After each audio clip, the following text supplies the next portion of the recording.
কথা কত সতর্ক হয়ে বলতে হয়।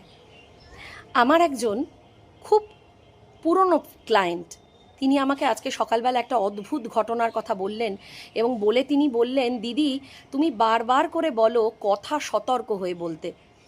আমি আজকে তার জ্বলন্ত প্রমাণ পেলাম। 2017-18 সাল সে গেছে তার মামার সঙ্গে কোনো একটি মন্দিরে পুজো দিতে, এবং সে যথারীতি অত্যন্ত ফাইন্যান্সিয়ালি ইলিটারেট একটি ছেলে ছিল, এবং ফলে যেটা হয়েছিল, সে পাগলের মতন আনন্দ করে ফুল মালা পুজো টুজো সব কিছু কিনে টিনে এত খরচ করে ফেলেছে যে তার কাছে বাড়িতে ফেরার টাকা পর্যন্ত নেই। এবং সে তার মামাকে বলল, মামা আমার কাছে বাড়ি ফেরার টাকা নেই, তুমি আমাকে যদি 200-300 টাকা একটু ধার দাও, আমি বাড়ি ফিরেই তোমাকে দিয়ে দেবো।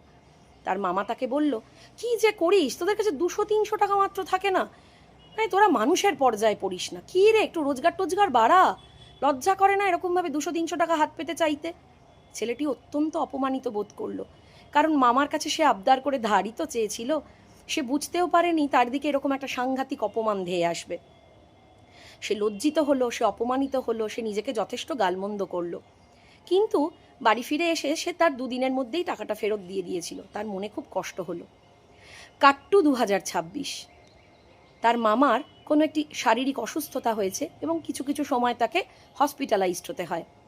কিন্তু সেই মামা যেহেতু এখন বেশ কিছু বছর অত্যন্ত বেহিসেবি জীবন যাপন করেন, ফলে মামার আজকে হসপিটালাইজড হওয়ার পরে এমনই অবস্থা যে সেখানে কিছু টাকা সেখানে ওদের লোন হয়ে গেছে, এবং সেই লোনটুকুনি শোধ করার জন্য প্রত্যেক মাসের যে সামান্য সামান্য অ্যামাউন্ট, সেটুকুনি দেওয়ার ক্ষমতা কিন্তু আজকে মামার নেই।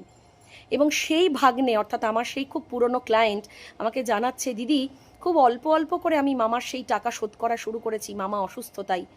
আমি ঈশ্বরের কাছে আন্তরিকভাবে কৃতজ্ঞ যে আমাকে ঈশ্বর এই ক্ষমতাটা দিয়েছেন, আমি এইটুকুনি আমার মামার জন্য করতে পারছি।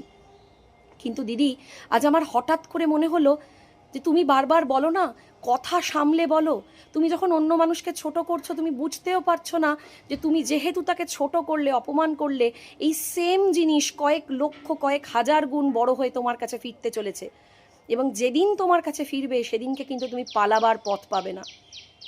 তাই ছেলেটি আজকে নিঃস্বার্থভাবে আনন্দ করে কৃতজ্ঞ চিত্তে মামাকে সাহায্য করছে। কিন্তু আজকে সে কথাটা ভেবে চমকে উঠল যে একদিন মামার এই ঔদ্ধত্য, মামার অহংকারে মটমট করা কথা আজকে মামার কাছে কি সাংঘাতিকভাবে ফিরে এসেছে। আপনি ইউনিভার্সকে যা দেবেন, ল অফ অ্যাট্রাকশন, ম্যানিফেস্টেশন এবং আমাদের ছোটবেলা থেকে শেখা কথা বলে এসছে, সেটা কয়েক হাজার লক্ষ গুণ হয়ে আপনার কাছে ফিরে আসবে।